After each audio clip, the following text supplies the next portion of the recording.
A terrifying family called the Inheritors is traveling around the multiverse, feasting on the life essence of all spider people. So to stop them, a group of spider heroes have recruited the 616 Peter Parker, the amazing Spider-Man, the only hero who defeated an Inheritor before. But during this mission, several spiders were killed. So to further their plan, under Cosmic Spider-Man's protection, the remaining heroes take a shelter in the safe zone, Earth 13. But there, the 616 Peter meets with his old rival, the superior Spider-Man, Otto Octavius, in Peter's body, and he gets shocked. He can't understand what is going on, and then Otto announces they have lost too many soldiers, so from this point on, he is now in charge. But then, the 616 Peter stands against Otto for leadership over the group of spiders. The main reason he is the chosen one is because he has the most experience with the Inheritors. But Otto tells him he has been studying them for weeks. He is more intelligent and experienced than the 616 because he is far later in their timeline.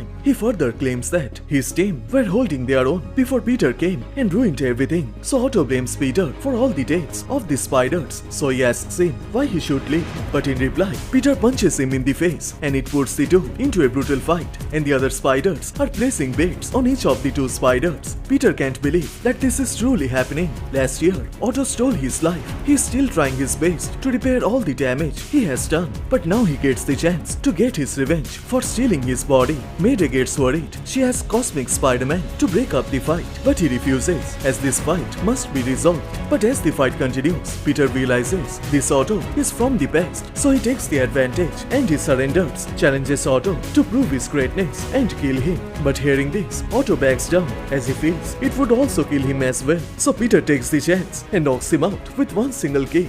So after finishing the fight, Peter offers his hand to Otto as he finds him useful in their upcoming battle. But before leaving for the Inheritors, Peter approaches Spider-Gwen and apologizes for his overprotectiveness. He admits he couldn't save his Gwen. So hearing this, Spider-Gwen tells him she failed to save her Peter in her world. So they promise to watch each other's back. So what are your thoughts? Let me know on the comment section down below. And if you like this video, then please subscribe as this will motivate me to make more contents. Once again, thank you so much for watching. Everyone stay safe and I will see you guys in the next one. Bye.